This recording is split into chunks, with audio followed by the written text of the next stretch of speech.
Olá, gente boa.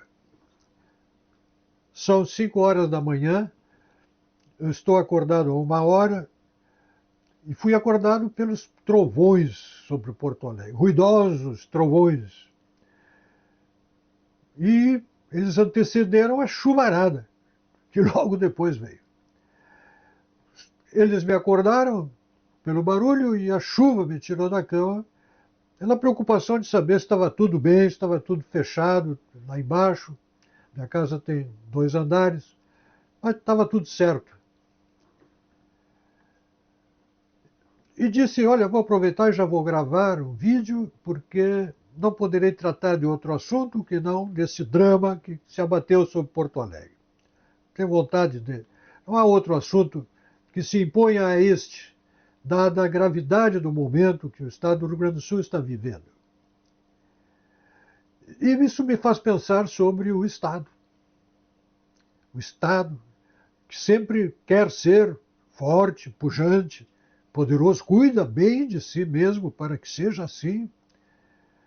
Mas quando chega a hora de o Estado mostrar ao pagador de impostos, à sociedade, o produto dessa sua pujança, dessa tua força, o que chega lá na ponta é um fiapo pequeno daquilo que recebe, e isso se reflete em obras insuficientes, econômicas, de baixo custo, portanto, mais vulneráveis, menos perenes, menos adequadas. Isso se reflete na falta de meios para atender situações complexas e graves, e nós estamos vivendo uma situação assim. Mas de onde virão os recursos para repor toda a infraestrutura danificada? Porque o Rio Grande do Sul parece que toda a sua infraestrutura foi vítima de um bombardeio aéreo destrutivo, extremamente grave e intenso.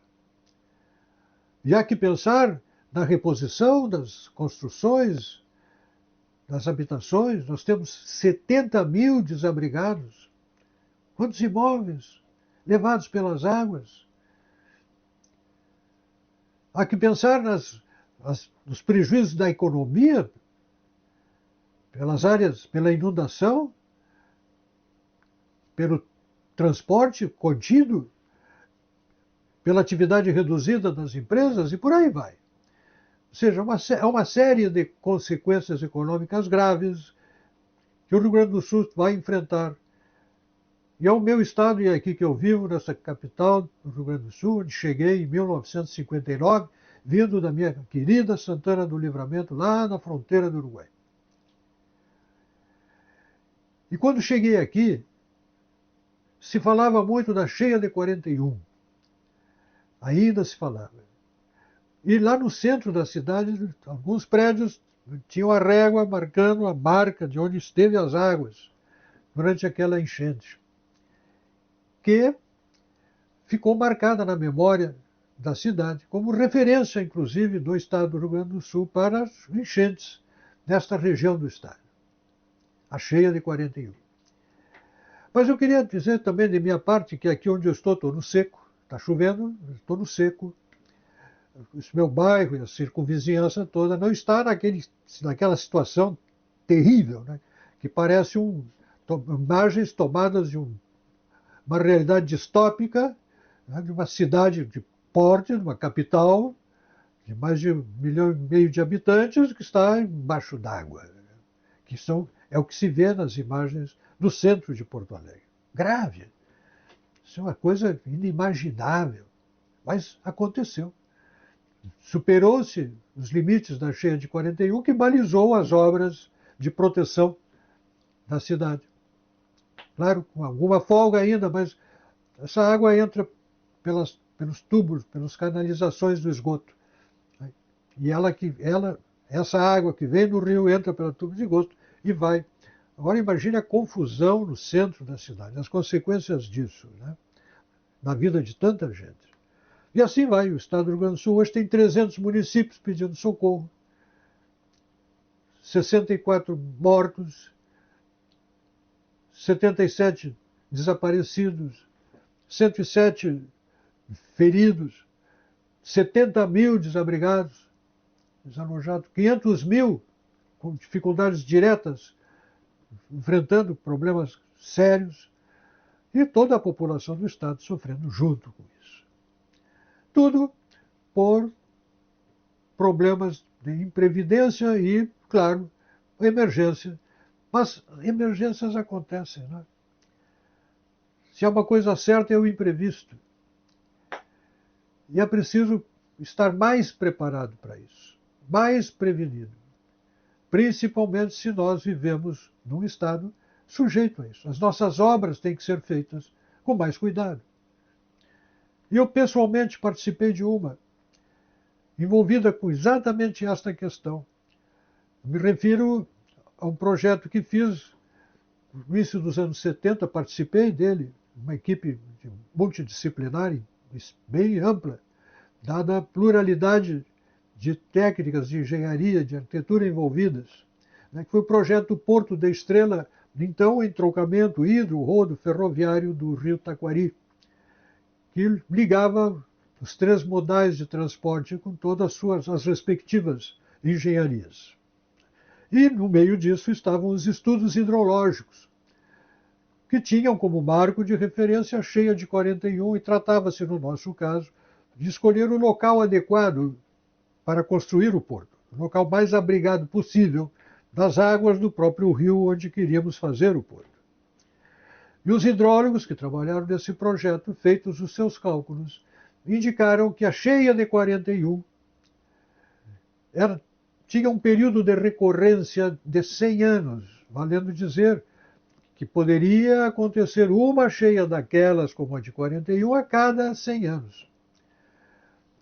E foi com base nessa informação que se escolheu o local onde se fez o Porto de Estrela. Vejam que, enfim, as coisas cuidadosamente feitas. Por que não se adota a mesma cautela? Por que não se previne mais prudentemente a ocupação das áreas ribeirinhas? Ali era tudo inundável, era sabido que era inundável. Como toda esta região aqui perto de Porto Alegre, era sabido que era inundável. E ocorrem aqui inundações frequentes, nada com a proporção desta, claro, porque ela excedeu em 22 centímetros já a cheia, ontem à noite havia excedido em 22 centímetros a cheia de 41, aqui no Cais do Porto. Mas, se estou falando disso, se é verdade que estou fazendo aqui na minha casa uma situação privilegiada em relação a tantos conterrâneos gaúchos, tantos irmãos desse estado, desta hora de dificuldade, também é verdade que, como boa parte da cidade de Porto Alegre, nós estamos aqui fazendo uma experiência de viver como camelo, porque não tem água. As estações de tratamento de água estão sob as águas. E não tem água numa estação de tratamento de água sob as águas. Portanto, temos que esperar sem saber como é que vai ser, como serão as coisas.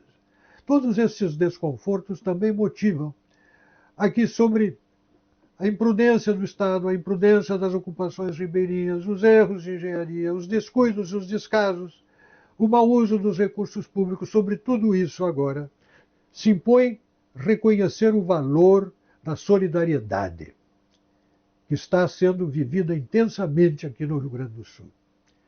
E isso é importante porque tem muita gente que não gosta, acha que solidariedade é um problema, não é humano, que o bom é o egoísmo, né? E eu gosto sempre de dizer que quem faz uma experiência de solidariedade jamais esquece e sabe do bem que lhe fez fazer bem aos outros.